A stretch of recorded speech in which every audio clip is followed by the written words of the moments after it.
Hello students, how are you? I hope you all are fine at your home. Today we read lesson number 8, Civilizing the Native, Educating the Nation. आज हम लोग history का chapter number 8 पढ़ रहे हैं, जिसका कि हम लोगों ने प्रीवियस 2 वीडियो पढ़ लिए थे। इसमें मैंने आप लोगों को बता दिया था, इंट्रोडक्शन बताया था और कैसे ब्रिटिशर्स ने यहाँ पर जो हमारी शिक्षा पद्धति थी उसमें चेंज करने के लिए, बदलाव करने के लिए कितने एफर्ट्स किए थे, ठीक है ना। उसके बाद में हम लोगों ने देखा था कि यहाँ पर जो विलियम जॉन्स नाम के व्यक्ति आए थे, उन्होंने ये कहा था कि जो हमारा इंडियन कल्चर है, रीति रिवाज है, मान्यताएं हैं, उनको समझने के लिए, उनकी संस्कृति को समझने के लिए उसका बेसिक समझना ज़रूरी है और उसकी रेस्पेक्ट करते थे। लेकिन बाद में जो मैकॉले और ये सब आए थे, ये क्या थे, उसके आलोचक माने जाते थे। तो इन्होंने क्या किया, हमारे देश के जितना भी साहित्य था उसकी आलोचना करना शुरू कर दिया था।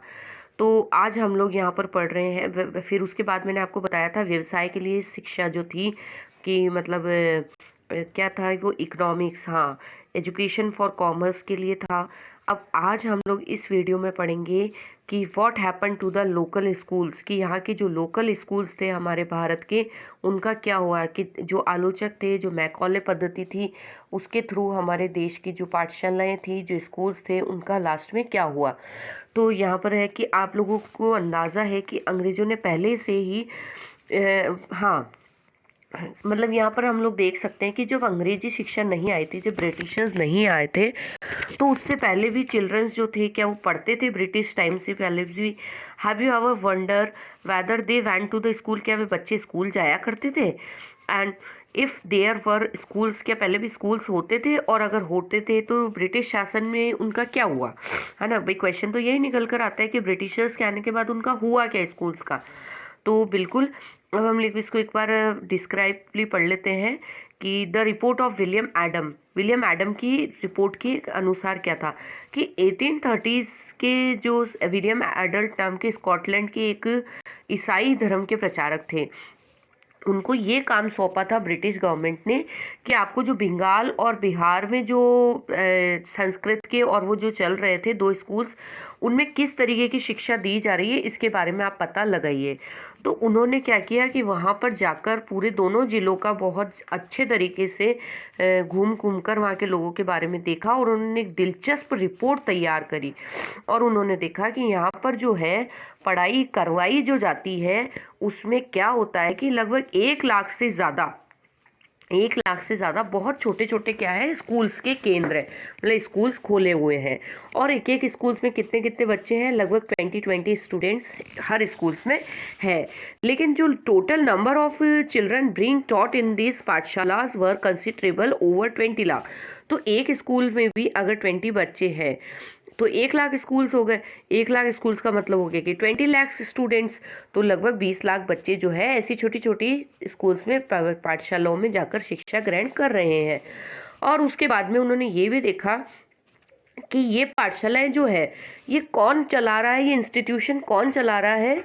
ये जो है धनवान लोग जो होते हैं, वेल्दी पीपल्स जो है, उनके द्वारा ये चलाई जा रही है, या लोकल कम्युनिटी वाले लोग चला रहे हैं, या फिर जो गुरुज जो थे, पहले उस टाइम में गुरु बोला जाता था टीचर्स को, वो स्वयं इन पाठशालाओं को चला रहे हैं।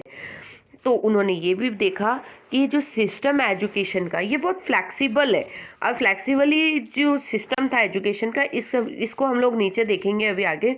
लेकिन अभी ये देखते हैं कि जो उन्होंने बताया कि यहाँ की एजुकेशन का सिस्टम क्या है, बहुत फ्लैक्सिबल है। और लोगों को, ब्रिटिशर्स का यही था ना कि हमारे जो कंसिडरली जो ये स्कूल्स हैं, हमारी शिक्षा यहाँ पर थोपी जानी चाहिए। तो उन्होंने ये भी बता दिया। और उन्होंने ये बताया कि जो few things that you associates with the schools today were present in the pathshalas at the time, कि वो जो चाह रहे थे, उन्होंने कहा कि आज आप जिन चीज़ों को स्कूल से उम्मीद करते हैं, उनमें से कुछ चीज़ें उस समय की पाठशालाओं में मौजूद थी, है ना। कुछ तो चीज़ें ऐसी थी जो उन पाठशालाओं में थी, जैसे कि ऐसा भी होता था कि बच्चे जो थे, वो उनकी फीस जो है बिल्कुल भी फिक्स नहीं थी। देयर वर नो फिक्स फी, एक तो फिक्स फीस नहीं थी। देन नो प्रिंटेड कहाँ, हाँ ये रहा। नो प्रिंटेड बुक्स, बुक्स जो है प्रिंटेड नहीं थी। और नो सेपरेट स्कूल बिल्डिंग नहीं होते थे भाई, या तो मंदिरों में या पेड़ों के नीचे या किसी गुरु के घर पे, ऐसे ही स्कूल में पाठशालाएं चलाई जाती थी।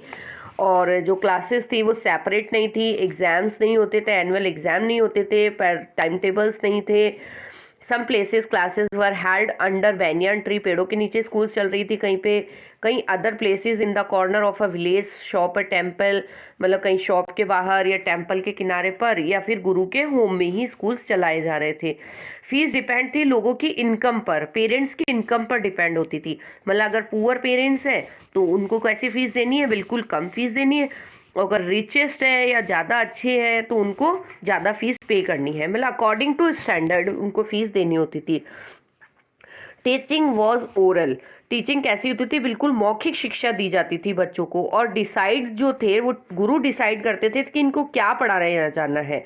मतलब कोई भी सिलेबस या कोई भी जो करिकुलम था वो फिक्स नहीं होता था। In according with the needs of students, और स्टूडेंट्स की जो नीड होती थी उसके अकॉर्डिंग गुरु उनको शिक्षा दे देते थे। देन आगे क्या हुआ था बच्चों, set together to place the gurus interacted separately with the group of children with different level of learning. अब क्या होता था, जितने भी बच्चे थे उन सबको एक ही रूम में बैठा दिया जाता था, ये एक ही जगह बिठाया जाता था। अलग अलग बच्चों की क्लासेस नहीं होती थी, और जिन बच्चों को अलग शिक्षा चाहिए थी वो गुरु अलग से उनको बता देते थे, बात कर लेते थे, ऐसा था। तो एडम ने ये डिस्कवर्ड किया कि जो फ्लैक्सिबल शिक्षा प्रणाली है, ये फ्लैक्सिबल सिस्टम, ये फ्लैक्सिबल वर्ड यहीं पर यूज हुआ है कि सॉरी, कि ये जो फ्लैक्सिबल सिस्टम है ये बहुत ही सूटेड है, कहाँ पर, वहाँ के लोकल नीड्स के लिए सूटेबल है।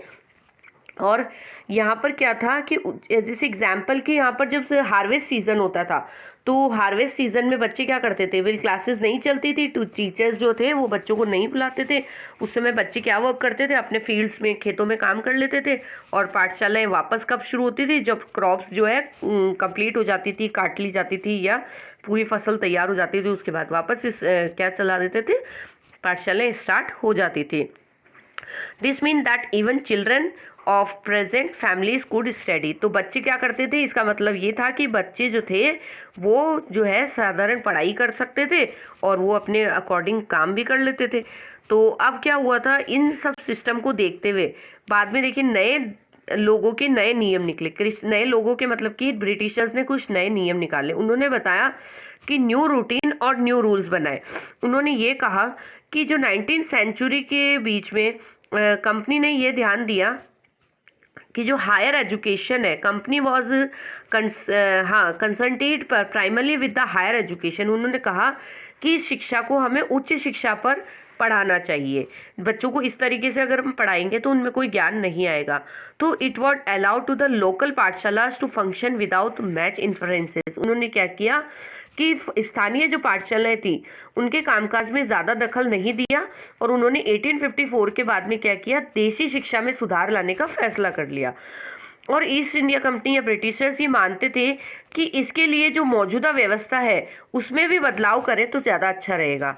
तो कंपनी ने एक नई रूटीन की शुरुआत करी, नए रूल्स बनाए, और उन्होंने ये कहा कि रेगुलरली जो स्कूल्स है उनको चलाना चाहिए और व्यवस्थित करना चाहिए, है ना। इंश्योरिंग रेगुलर इंस्पेक्शंस करने पड़ेंगे, रेगुलर उनमें क्या करना पड़ेगा, स्टेबलाइजिंग रूल्स चलाने पड़ेंगे, इम्पोजिंग रूटीन्स करना पड़ेगा।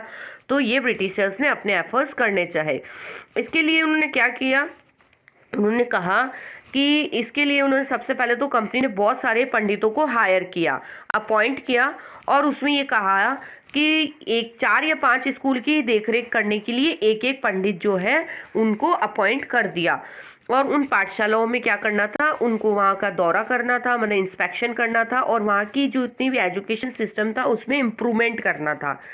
देन और क्या करना था कि जो भी गुरु थे उसके जो रूल्स थे या निर्देश इंस्ट्रक्शन थे कि उनको ये बताना था कि टाइम पे स्कूल की पूरी रिपोर्ट तैयार करें और रिपोर्ट को सबमिट करें। पीरियोडिक रिपोर्ट तैयार करके उसको सबमिट करनी है according to the rule, regular time table, teaching, है ना, बेस्ड ऑन टेक्स्ट बुक बनाए, learning was to be the tested taught with the system of annual examination. ये सारी चीज़ें उनको समझा दी गई।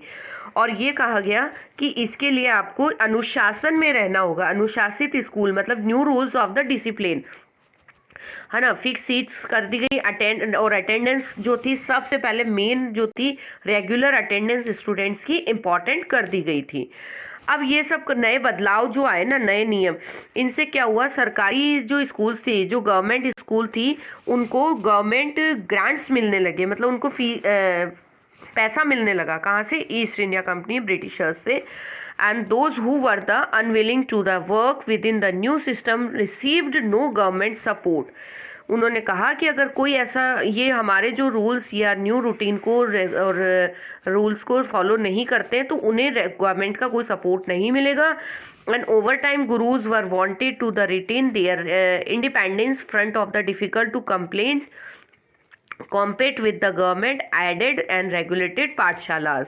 इसके अलावा जो क्या था कि भाई उन्होंने कह दिया कि हम लोग स्वतंत्रता बनाए। जिन गुरुओं ने सरकारी निर्देशों का पालन करने की बजाय अपनी स्वतंत्रता रखी, उनको कोई सहायता और मतलब नहीं मिला, उनको सपोर्ट नहीं मिला, और वो क्या होने लगे, कम्पैक्ट होने लगे, मतलब कमज़ोर पड़ने लगे वो गुरुज।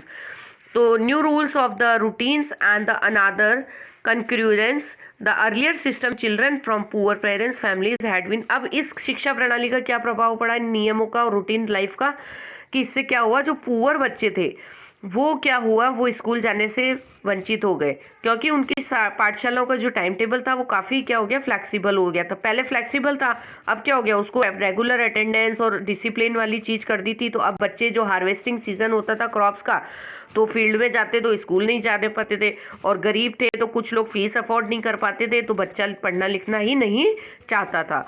अब इस चीज़ को इन्होंने, बच्चों ने कहा कि ये सब क्या है, इनडिसिप्लिन है, तो वो लोग स्कूल पढ़ना लिखना ही नहीं चाहते थे। देन नेक्स्ट पॉइंट आता है हमारा the agenda for a national education, राष्ट्रीय शिक्षा नीति की कार्यसूची। अब ये तो ब्रिटिशर्स ने अपने रूल रेगुलेशन यहाँ पर लगा दिए थे। इसके बाद क्या हुआ था, जो नया एजेंडा इन्होंने बनाया था, उन्होंने ये कहा कि जो अंग्रेज अफसर भारत में शिक्षा के बारे में नहीं सोच रहे थे ना, उन्होंने क्या करा, 19वीं सेंचुरी की शुरुआत में ही भारत के सारे भाग में बहुत सारे विचारक जो थे, बहुत सारे जो फिलोसफर थे 19वीं सेंचुरी, मैनी थिंकर्स जो थे different part of the India began to talk need to the wider spread of the education.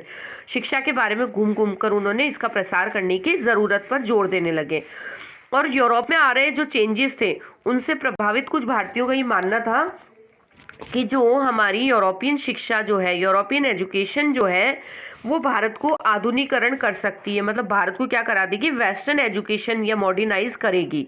तो दे अर्ज with the Britishers upon two the schools, colleges and the uncivilised universities and spend to the money on the education.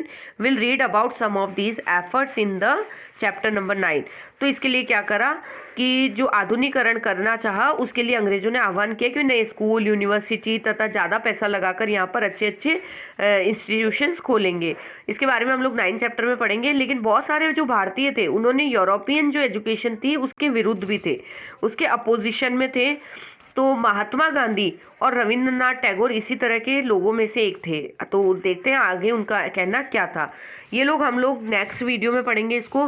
तो तब तक आप लोगों को जितना पढ़ाया है उसे समझिए। Thank you. Stay home, stay safe, keep your learning. Thank you students.